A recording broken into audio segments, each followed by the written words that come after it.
Assalamualaikum warahmatullahi wabarakatuh.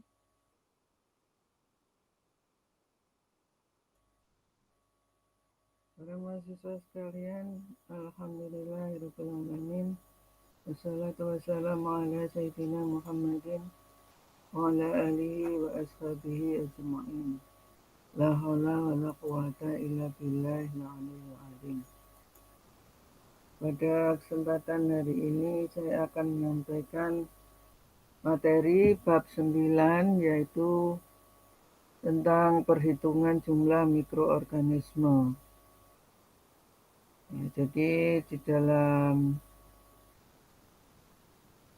praktek maupun dalam teori, maka kita bisa menghitung jumlah mikroorganisme dengan metode-metode tertentu. Yaitu yang pertama untuk perhitungan jumlah mikroba atau mikroorganisme pada suatu bahan itu dapat ditentukan dengan cara bermacam-macam cara, tergantung pada bahan dan jenis mikrobia yang ditentukan. Sedangkan perhitungannya dengan cara langsung. Jadi perhitungan pertama itu bisa dengan cara langsung. Maksudnya cara ini dipakai untuk menentukan jumlah mikrobia keseluruhan, baik yang mati maupun yang hidup. Ya, jadi ini perhitungan yang pertama. Ya. Kemudian cara perhitungan langsung tadi itu menggunakan cara counting chamber. Cara counting chamber ini perhitungan menggunakan hemasitometer, Petrov Hauser bacteria counter, atau alat-alat lain yang sejenis. Dasar perhitungannya ialah dengan menempatkan satu tetes suspensi bahan atau biakan mikrobia pada alat tersebut, kemudian ditutup dengan gelas penutup, lalu setelah itu diamati dengan mikroskop yang pembesarannya tergantung dari besar kecilnya mikrobia. Dengan menentukan jumlah sel rata-rata tiap peta atau ruangan yang telah diketahui volumenya dari alat tersebut, maka dapat ditentukan jumlah sel mikrobia tiap cc, yaitu menggunakan counting chamber. Ya. Lalu yang kedua, menggunakan cara pengecatan dan pengamatan mikroskopik. Pada cara ini mula-mula dibuat preparat mikroskopik pada gelas objek atau gelas benda, ya. Jadi kalau menggunakan mikroskop itu kan ada gelas objeknya, ya. Maka dibuat di situ preparat itu, ya, dengan cara mengambil suspensi bahan atau biakan mikrobia yang telah diketahui volumenya, diratakan di atas gelas objek tersebut, ya, pada satuan luas tertentu. Setelah itu preparatnya dicat.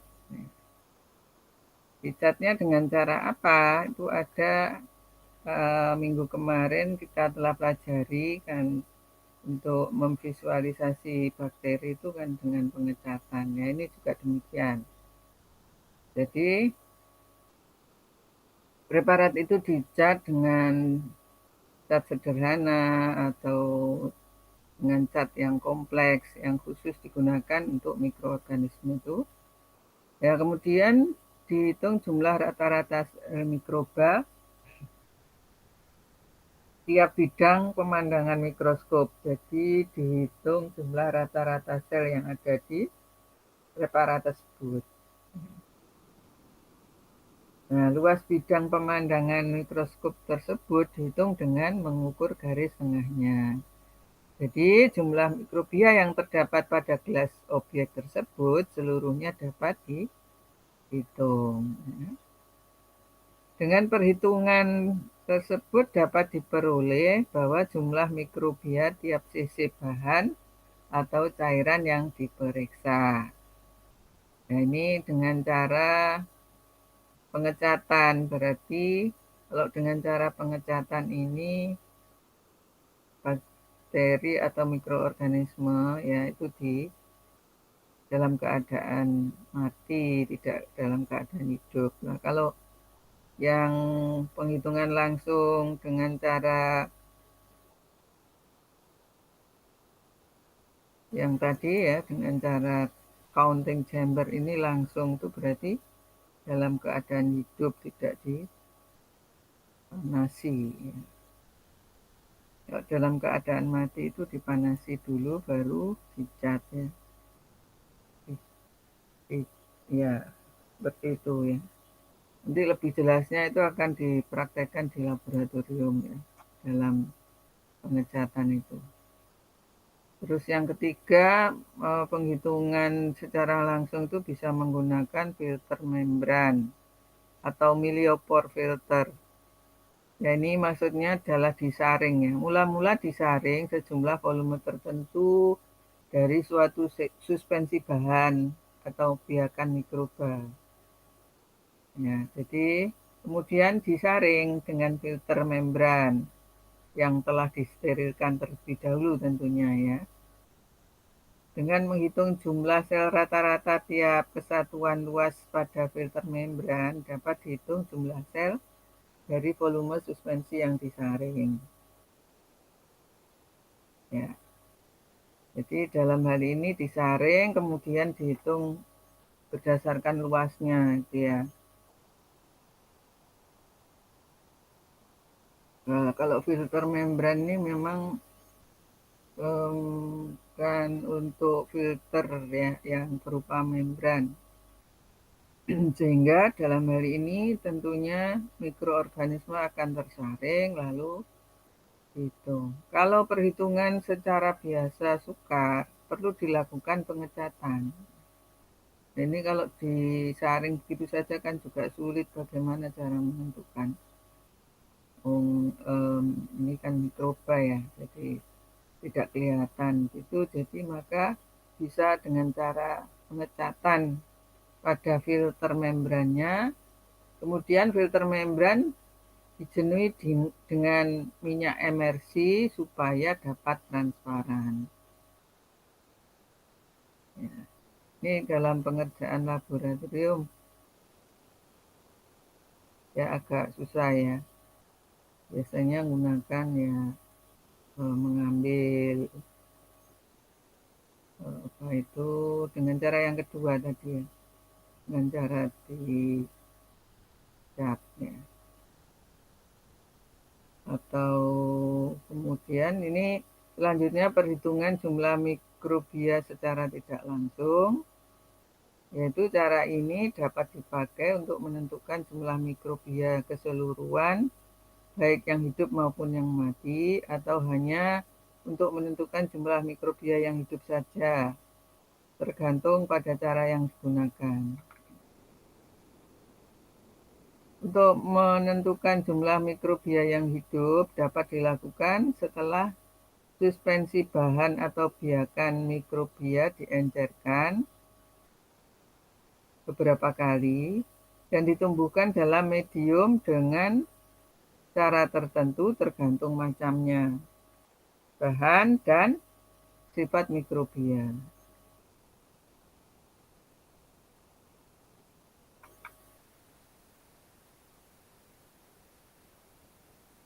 Lanjut slide berikutnya,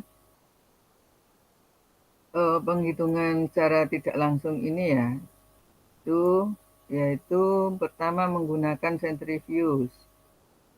Nah, menggunakan centrifuge itu yang diputar itu ya, diputar sehingga nanti mikrobianya itu akan berada di bawah maka berada di bawah, jadi diputar, maksudnya diputar ini sentrifuge yang biasanya menggunakan tabung reaksi itu ya, tabung reaksi, kemudian nanti itu diputar dengan alat sentrifuge sehingga mikrobianya itu berada di bawah di tabung reaksi.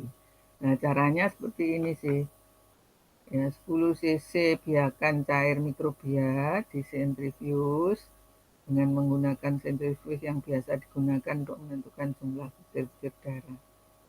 Ya, atau seperti cara untuk pengendapan itu ya kalau reaksi kimia. Ya. Ya.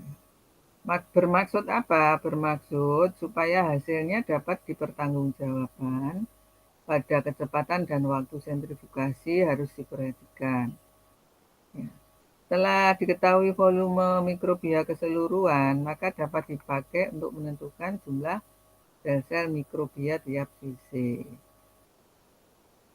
yaitu dengan membagi volume mikrobia keseluruhan dengan volume rata-rata tiap sel mikrobia. Jadi kan akan terpisah itu nanti ya, setelah disentrifuge itu akan terpisah antara mikrobianya dan yang bukan mikrobia. Nah, kemudian cara menghitungnya adalah membagi volume mikrobia secara keseluruhan. Jadi kalau pas yang dimasukkan itu 10 cc tadi ya, terus volume daripada sel mikrobia itu misalkan 2 cc gitu ya. Jadi jumlah mikrobianya kan 10 per 2 per 10 gitu ya. 2 per 10.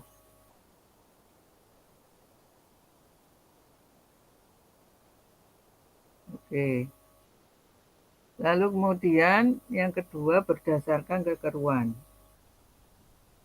Nah, berdasarkan kekeruan di sini maksudnya penentuan cara ini jika seberkas sinar dilakukan pada suatu suspensi mikrobia yang makin pekat atau keruh, suspensi tersebut makin besar intensitas sinar yang diabsorpsi sehingga intensitas sinar yang diteruskan makin kecil. Nah, ini kan suatu mekanismenya ya. Jadi mekanisme bagaimana itu kekeruan itu. Nah, kekeruan di sini menggunakan alat fotoelektrik turbidimeter atau elektrofotometer atau spektrofotometer atau neflometer ya, atau alat-alat yang sejenis. Jadi ini yang digunakan untuk menghitung jumlahnya ya, menggunakan alat-alat ini. Alat-alat tersebut ini menggunakan sinar monokromatik dengan panjang gelombang tertentu. Jadi misalkan menggunakan spektro yang menggunakan panjang gelombang tertentu, spektrometer jenis apa ya. Yang jelas dalam laboratorium itu nanti menggunakan alat spektro atau turbidimeter itu bisa, fotoelektrik turbidimeter. Jadi tergantung dari alat yang dipunyai oleh laboratorium. Dengan mengetahui membaca presentasi sinar yang diabsorpsi atau sinar yang diteruskan dan dibandingkan dengan suspensi standar mikrobia yang telah diketahui jumlah tiap cc, maka dapat diketahui jumlah mikrobia tersebut. Jadi gunakan panjang gelombang tertentu ya kan, nanti akan dapat diketahui jumlah mikrobianya ya. Dengan standar apa? Dengan standar mikrobia yang sama yang telah diketahui jumlah tiap cc. Jadi ada standarnya dulu, tiap cc misalkan jumlahnya 2000 gitu ya. Ya, maka dikalikan dengan 2000 tiap cc. Jadi sebagai standar aja ya. Tapi kan nanti menunggu spektronya ya, menunjukkan angka berapa ya. Karena menggunakan dasar sinar ya, menggunakan sinar monokrom dengan panjang gelombang tertentu, sehingga yang dipantulkan itu merupakan nanti angkanya kemudian dikalikan dengan jumlah tiap cc. Alat yang paling sederhana untuk penentuan tersebut ialah komparator blok, tetapi menggunakan alat ini kesalahannya sangat besar sebab cara pengamatan hanya menggunakan mata biasa. Ya, cara-cara ini bisa dilakukan ya dengan berdasarkan kekeruan. Tapi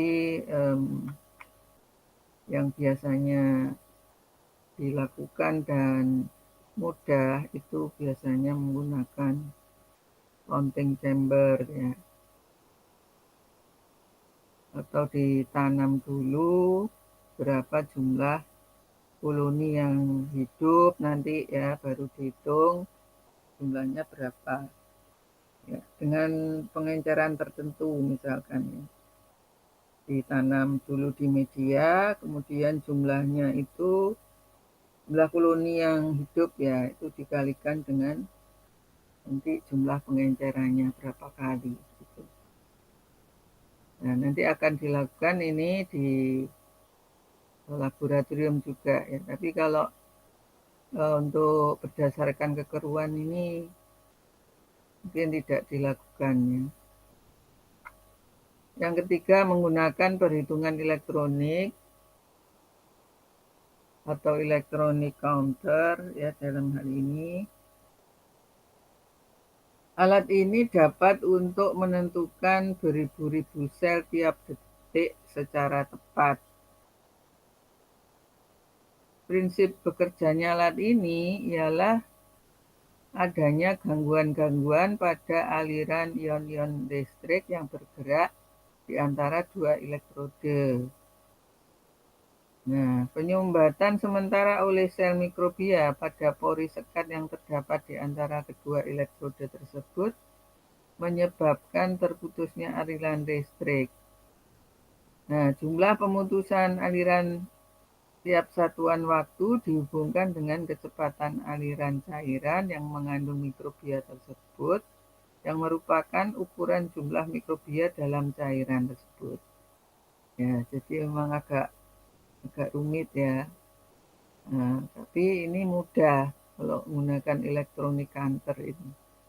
Ya, ya, jadi bisa langsung ya. Tapi cara kerjanya itu seperti itu gitu ya. Jadi setiap sel mikrobia itu memberikan kode pada listrik ya, ion-ion listrik tadi yang ada di dua elektrode gitu ya. Jadi pas terputusnya aliran itu dianggap itu satu mikrobia begitu ya. Jadi beberapa kali terputus itu alirannya itu sehingga itu yang dihitung ya. Kalau 1000 kali berarti ya 1000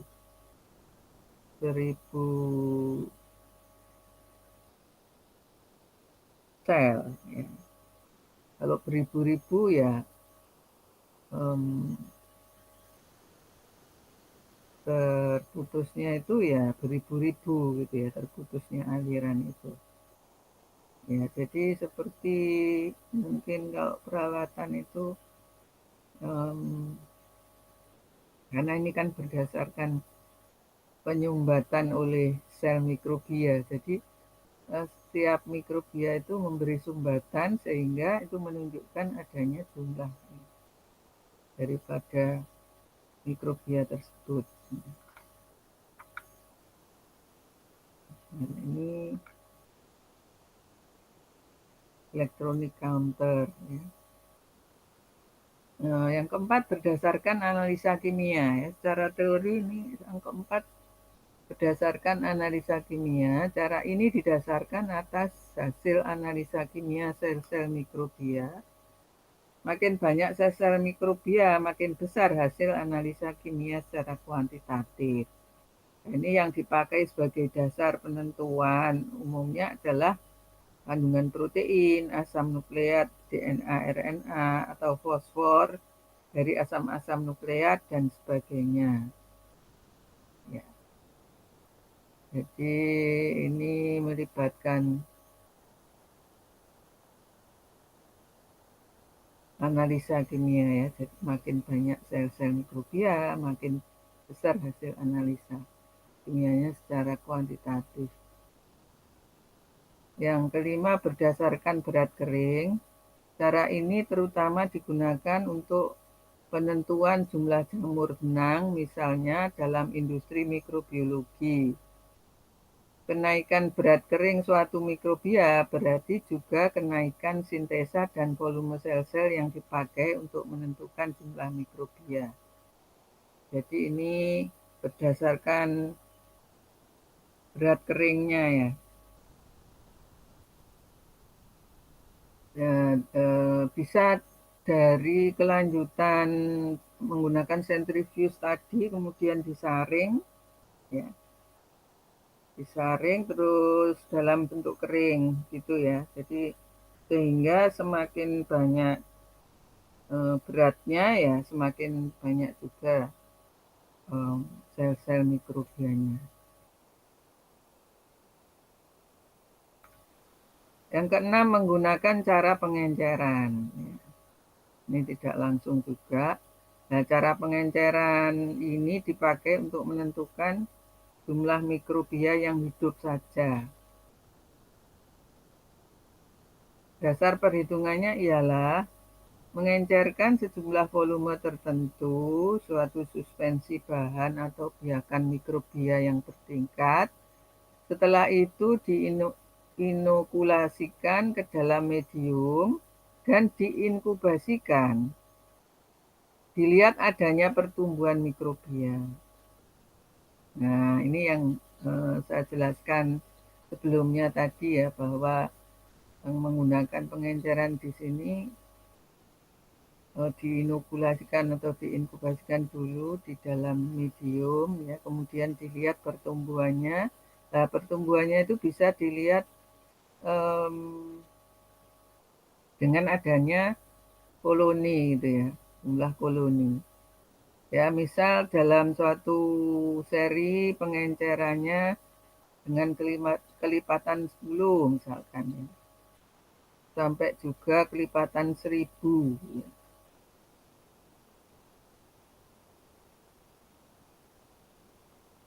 Terus misalkan pengencerannya 1:10.000 ya. Nah, kalau yang 1:10.000 ini tidak ada pertumbuhan, berarti secara teoritis jumlah mikrobia pada suspensi bahan atau biakan mikrobia yang antara 1000 dan 10.000 tiap cc. Jadi ini memang dicoba ya, dicoba dalam pengenceran itu. Kalau pengenceran 100, 1000 kalinya, terus sampai dengan 10.000, kemudian yang 10.000 itu tidak ada koloni yang hidup gitu ya. Ya, itu bisa dilihat nanti di antara atau bisa dikerjakan di antara 1000 sampai 10.000. Ini pengenceran nih, 1000 sampai 10.000 itu maksudnya diencerkan 1000 kali. Diencerkan 10.000 kali gitu. Terus yang ketujuh, menggunakan cara most probable number atau MPN.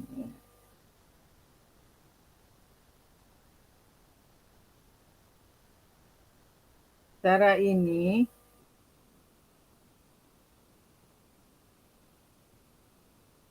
digunakan ya, maaf, cara ini sering ya, sering digunakan di dalam laboratorium ya. Kalau di laboratorium kita nanti itu biasanya menggunakan yang tadi ya, pengenceran tadi ya. Praktekkan itu karena lebih simpel ya. Kemudian peralatannya juga simpel gitu ya. Nah, kalau cara MPN ini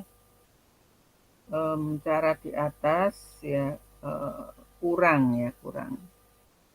Mengingat tidak semua mikrobia itu dapat tumbuh dalam satu medium dalam keadaan tertentu.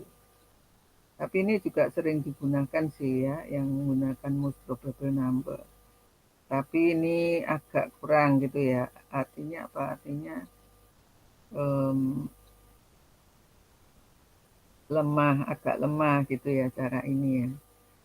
Karena ini tadi tidak semua mikrobia dapat tumbuh dalam suatu medium dalam keadaan tertentu. Nah, untuk mengatasi persoalan tersebut, maka tiap pengenceran itu dibuat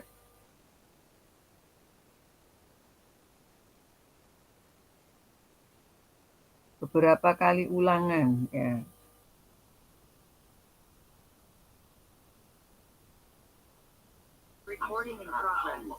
Itulah yang menyebabkan kita sangat takut.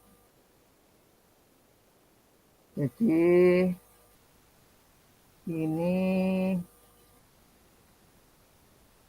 dibuat beberapa kali ulangan, kemudian hasilnya secara matematik dapat untuk menentukan kemungkinan besar jumlah mikrobia yang terdapat dalam suspensi bahan tersebut. Ya, atau cara ini dikenal dengan most probable number, jumlah mikrobia yang paling mungkin gitu ya.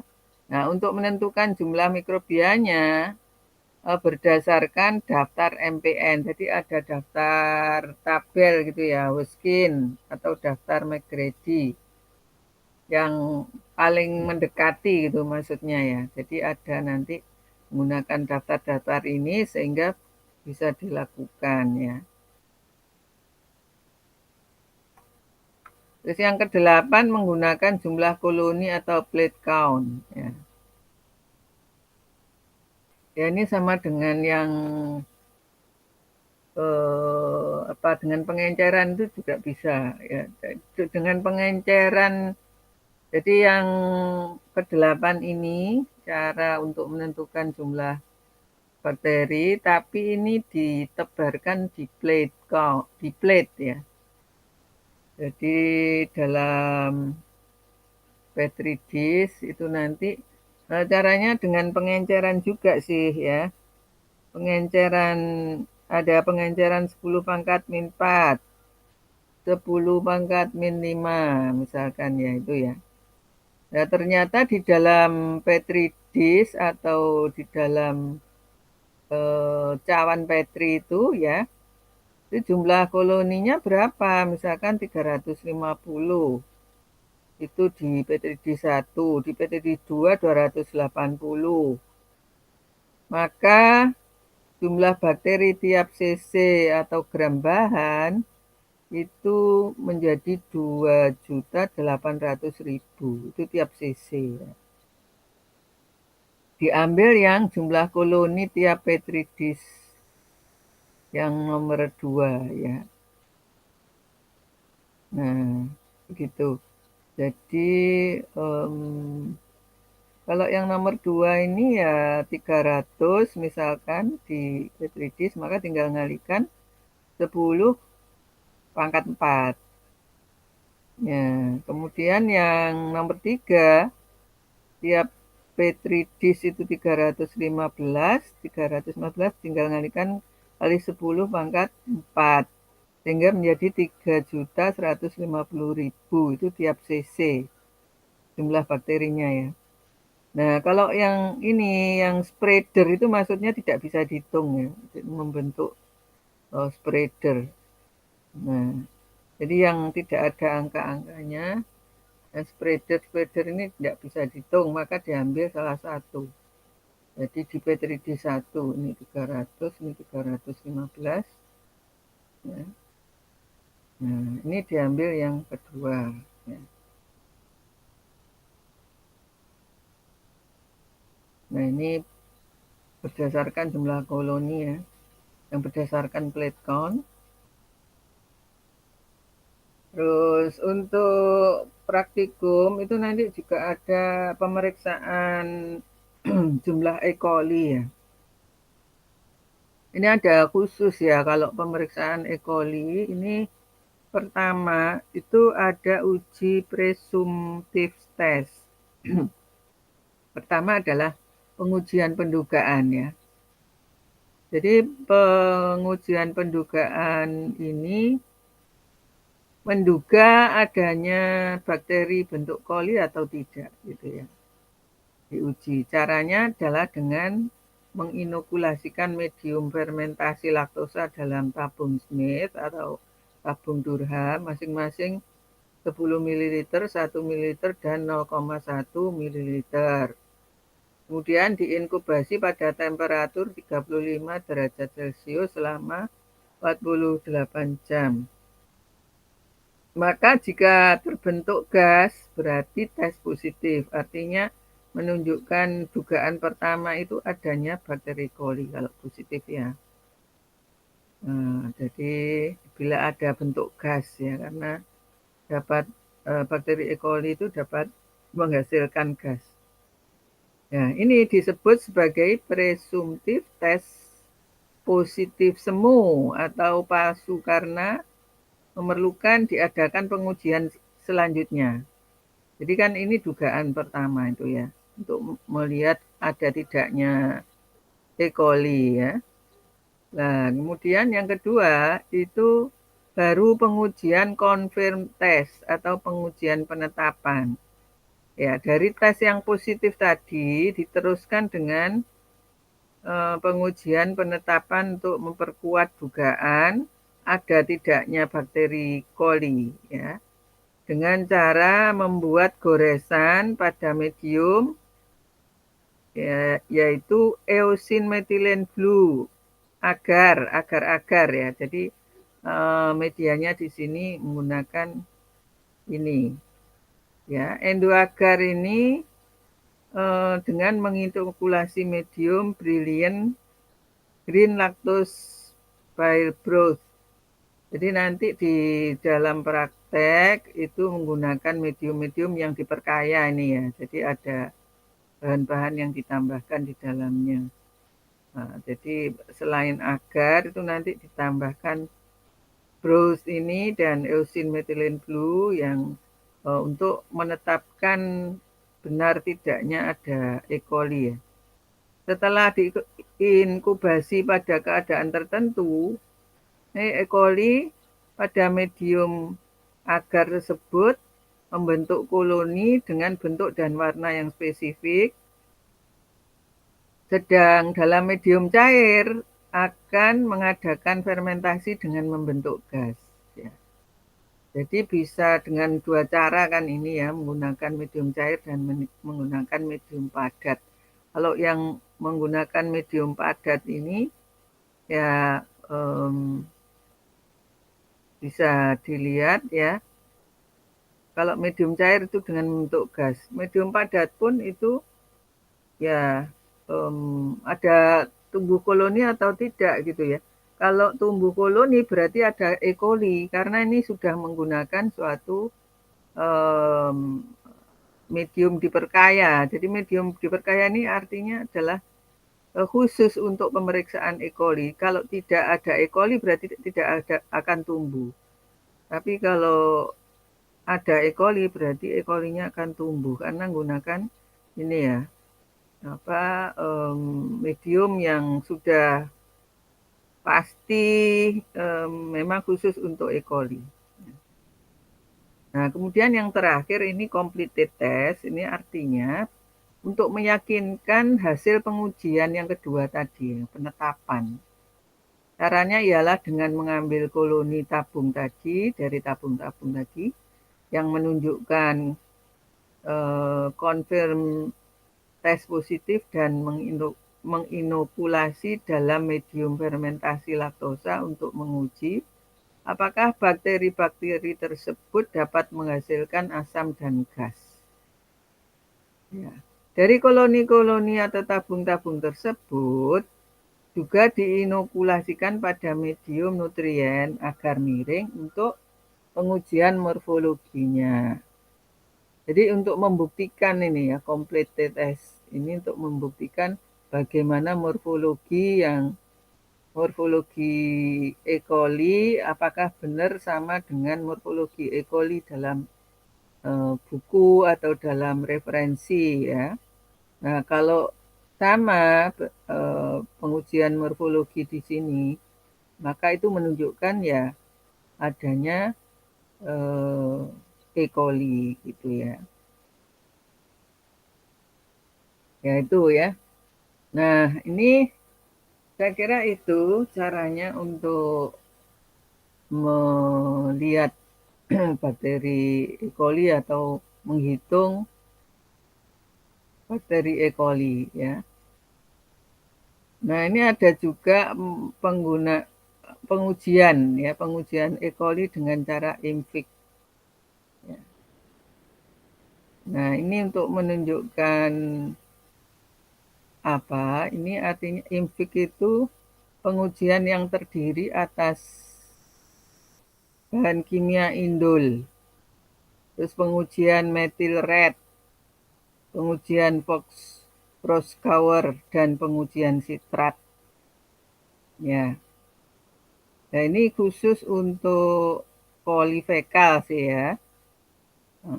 Dan juga ternyata menggunakan apa untuk ngetes non fekal juga ya, yaitu Escherichia fruendi dan Aerobacter aerogenes dengan cara tersebut.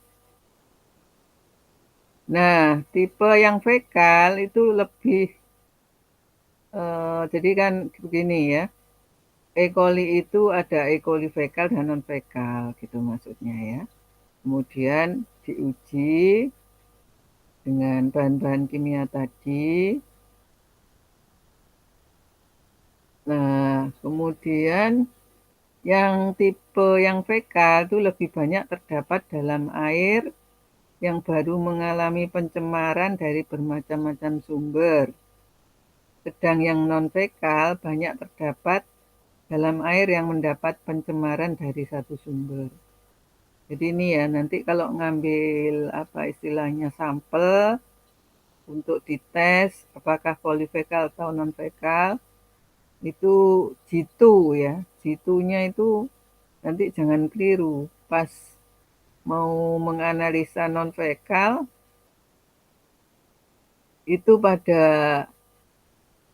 sumber air yang ini, misalkan yang tidak satu dari beberapa sumber ya itu tidak akan dapat gitu ya. Jadi kalau non fekal itu terdapat pada pencemaran dari satu sumber. Lah kalau yang fekal itu lebih banyak terdapat yang mengalami bermacam-macam pencemaran di beberapa bermacam-macam sumber. Maksudnya ya ada dari apa itu industri, ada dari perkotaan ya, dari rumah tangga. Nah, itu yang polifekal ya. Karena kan polifekal itu sumbernya berasal dari ini apa? Tinja manusia kan ya. Jadi ya yang banyak adalah yang buangan domestik campur gitu ya. Nah, kalau yang non fekal ini memang khusus dari pencemaran satu sumber saja, ya. Jadi pengambilannya itu bisa jitu atau valid ya dalam hal ini. pengambilan sampel maksudnya. Nah, kemudian untuk bakteri coli biasanya yang coli aja gitu ya, E. coli menggunakan MPN itu ya. Nah, ini dengan cara tadi sudah disampaikan di atas. Nanti prosedur di laboratorium itu sudah ada, jadi bisa diikuti menggunakan tabel ya. Nah, saya kira itu materi pada kali ini. Ya, semoga bisa dipahami dan bisa bermanfaat bagi kalian semua. Ya.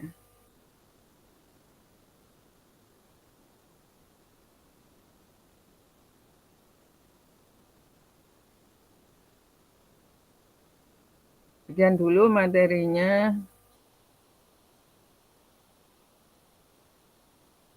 Assalamualaikum warahmatullahi wabarakatuh.